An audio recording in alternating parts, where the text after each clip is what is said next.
Hello guys, আসসালামু আলাইকুম। কেমন আছেন আপনারা? আশা করি সবাই ভালো আছেন। আলহামদুলিল্লাহ, আমিও ভালো আছি। চলে আসলাম নতুন আরেকটা ভিডিও নিয়ে। আজকে সারাদিনে আমি টোটাল 7টা ট্রিপ দেই, আর মাঝখানে একটা পুলিশের ছোট ঝামেলা হয়েছিল। চলেন সব কিছুই বলবো, ভিডিওটা শুরু করা যাক। আজ মে মাসের 10 তারিখ, রোজ শুক্রবার, সময় এখন সকাল 11:30। আমার ভিডিওটা শুরু হচ্ছে মিডফোর্ডের সামনে থেকে। আমি প্রথম যে ট্রিপটা পাই ওটা আসে ইনড্রাইভ অ্যাপে। এক চাচা, উনি যাবে বুয়েট ক্যাম্পাসে। এখন ওনাকে যখন পিক করতে গেলাম, উনি আমার হেলমেটটা দেখে পুরো রেগে গেলেন। উনি বললেন, ভাই আমি এটা পরবো না, আমি আপনারটা পরবো। আমি চাচারে বললাম, আপনি আমারটা পরলে আমি তো ক্যামেরা কীভাবে ভিডিও করব। তখন উনি অনেকগুলো বয়ান দিল হেলমেট সম্বন্ধে, এটা কোনো কাজের না, ভালো না, এই না সেই না। আর ভাই আপনাদের তো আমি বলতেই ভুলে গেছিলাম, গতকালকে আমি একটা নতুন হেলমেট কিনছিলাম, কারণ আমার আগে যে হেলমেটটা ছিল ওটা স্ট্র্যাপ ছিঁড়ে যায়। যাক, বলতে বলতে চলে গেলাম সেই বুয়েট ক্যাম্পাসে। ভাড়া আসছিল আমাদের 75 টাকা। দূরত্ব ছিল 3.3 কিলোমিটার। সময় লাগে 14 মিনিট। পার কিলোমিটার পাই 22 টাকা করে। এরপরের ট্রিপটা আমি পাই বেগম বাজার থেকে ইনড্রাইভ অ্যাপে। এক ভাইয়াকে নিয়ে যেতে হবে বনানীতে। ওই ভাইয়াকে নিয়ে আমি রওনা দিলাম, এবং মাঝপথে আমার তেল ছিল না, ভাবলাম তেল ভরে নেই, শাহবাগ পেট্রোল পাম্পে ঢুকলাম। ওখানে ঢোকার পর দেখি এক লোক একটা টাঙ্কি খুলে নিয়ে আসছে মোটরসাইকেলের, কারণ ওনার তেল দরকার। ওনাকে বোতলে তেল দিবে না, এই জন্য উনি পুরো টাঙ্কি খুলে নিয়ে আসছে। আর টাঙ্কিতে যখন তেল ঢুকাইতেছিল তখন নিচের চাবি ছিল খোলা। প্রায় 30-40 টাকার তেল পড়ে গেছে। তারপর ওখান থেকে তেল ভরে নিয়ে আমি রওনা দিয়ে দিই বনানীতে। আমাদের পৌঁছাতে সময় লাগে প্রায় 30 মিনিট। ভাড়া উঠে 150 টাকা। দূরত্ব ছিল 13 কিলোমিটার। পার কিলোমিটার পেলাম 11 টাকা 50 পয়সা করে। ওখান থেকে সাথে সাথে আমি পাঠাওয়াপে আরেকটা ট্রিপ পাই। ক্যান্টনমেন্ট থেকে এক মিলিটারি ভাইয়াকে নিয়ে যেতে হবে শঙ্কর।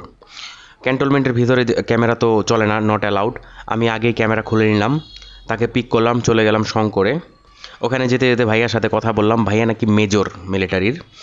যাক, আমাদের সময় লাগছিল প্রায় 25 মিনিটের মতো। দূরত্ব ছিল 8.8 কিলোমিটার, এবং ভাড়া উঠে 173 টাকা। ভাইয়ার ডিসকাউন্ট ছিল 19 টাকা। আমার পিক আপ বোনাস ছিল এখানে 18 টাকা। আর পার কিলোমিটার পাই 19 টাকা করে। ভাইয়ার কাছে ক্যাশ ছিল না, উনি আমাকে বিকাশে পেমেন্ট করে দেয়। ওই ভাইয়ারে যখন ড্রপ করি তখন ঘড়ির সময় 1টা।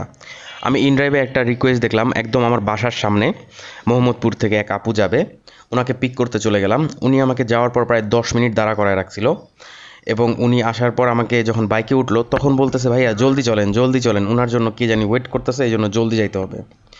ওনাকে নিয়ে চলে গেলাম জলদি জলদি। আমাদের সময় লাগছিল মাত্র 22 মিনিট। দূরত্ব ছিল 11 কিলোমিটার। ভাড়া উঠে 140 টাকা। পার কিলোমিটার পাই 22 টাকা 70 পয়সা করে। আরেকটা কথা বলে রাখি, এই আপুটা যখন আমাকে ভাড়া দিল আমি আর টাকাগুলো চেক করি নাই ভালো মতো। উনি আমার একটা 100 টাকার একদম ছেঁড়া একটা নোট দিছে, যে কস্টেপ দিয়ে লাগানো। পরে বাসায় যাওয়ার পর আমি চেক করে ওটা দেখছি।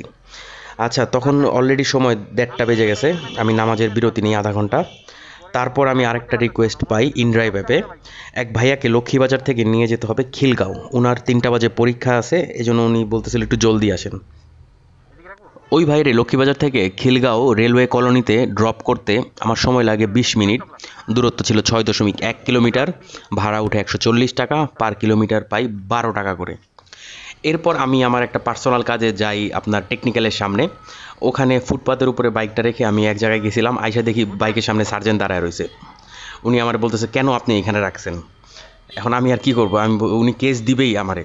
আমি তখন বললাম, ভাইয়া তাইলে আমার একটা হাফ রেকার বিল দিয়ে দেন, আর কেস দিয়েন না। উনি বলে যে, ভাই আপনি তো অনেক বেশি জানেন, আপনি ব্লগ করেন দেখে কী মনে করছেন আপনার আমি কেস দিব না?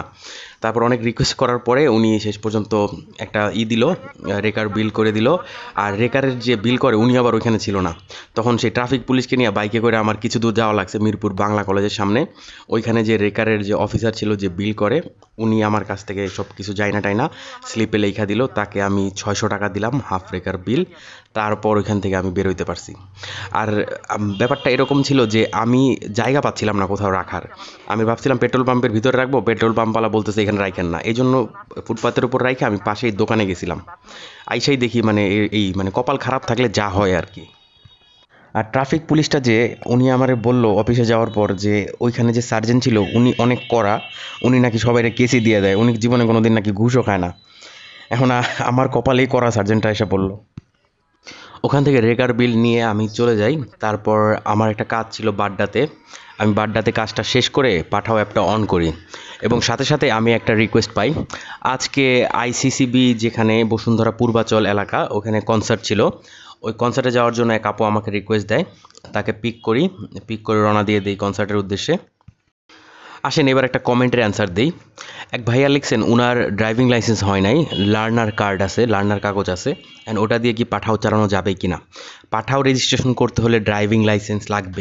ড্রাইভিং লাইসেন্স ছাড়া আপনি কোনো অ্যাপেই রেজিস্ট্রেশন করতে পারবেন না। আপনি কন্ট্রাক্টে মারতে পারবেন, কিন্তু আপনার পুলিশের ঝামেলা হবে। সো ড্রাইভিং লাইসেন্স ছাড়া পাঠাও, উবার বা ইনড্রাইভ চালানো সম্ভব না। এই ট্রিপটা মারতে আমার অনেক সময় লেগে যায়, কারণ পুরা বাড্ডা রোড জ্যাম ছিল, ওই হয়তোবা যে কনসার্ট ছিল ওইখানের কারণে।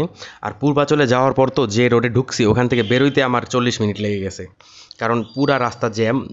রাস্তার জ্যাম দেখে আপুটা একটু আগেই নামায় গেল। আমাদের সময় লাগছিল প্রায় 40 মিনিট, ভাড়া আসছিল 146 টাকা, আর দূরত্ব ছিল 6.9 কিলোমিটার। আপুর ডিসকাউন্ট ছিল 37 টাকা, পাঠাও কমিশন যায় 22 টাকা, আমার থাকলো 122 টাকা, পার কিলোমিটার পড়লো 17 টাকা করে। ওই আপুর কাছে আবার 500 টাকার নোট। পরে শেষে আমার কাছে যত ভাঙতি ছিল সব দিয়ে দিলাম তার কাছ থেকে ভাড়া মিটায়া ওখান থেকে আমি গেলাম বসুন্ধরা রেসিডেন্সিয়াল এরিয়ার দিকে। ওখানে যে আমি 5-10 মিনিট ওয়েট করি, তারপরে আমি পাঠাওতে আরেকটা ট্রিপ পাই। এরপরের ট্রিপটা বসুন্ধরা রেসিডেন্সিয়াল এরিয়া থেকে বেলি রোড কেএফসিতে। এখন আমি ভাবছি কোকোকোলা দিয়ে বের হয়ে একদম বাড্ডা রামপুরা হয়ে ফ্লাইওভার দিয়ে নেমে বেলি রোডে পৌঁছে যাব, সোজা রাস্তা। কিন্তু আমার যে কাস্টমার উনি আমাকে অনেক ভিতর দিয়ে ঘুরায়া একদম গুলশান 1 দিয়ে তেজগাঁ দিয়ে বের হয়ে মহাখালী ফ্লাইওভার দিয়ে ঘুরায় নিয়ে গেল, অলমোস্ট 3 থেকে 4 কিলোমিটার। আমি তারে বললাম ভাই আমার তো অনেকটা ঘুরতে হলো। কাস্টমার আমাকে বলতেছে আপনি যদি ওই সোজা রোডে যাইতেন তাহলে অনেকক্ষণ জ্যামে বসে থাকা লাগতো, আর এখানে জ্যামে বসে থাকা লাগে নাই, আর আপনার তেলও বেশি খরচ হয় না, কারণ জ্যামে বসে থাকলেই নাকি তেল বেশি খরচ হয়, গাড়ি চললে তেল খরচ হয় না।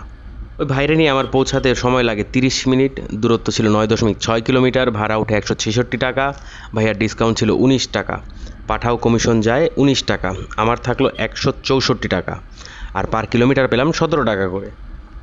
চলেন আজকে চলে আসি হিসেবে, ভিডিওটা আর লম্বা করব না। সারাদিনে 60 ট্রিপে আমার ইনকাম হলো 1000 টাকার মতো।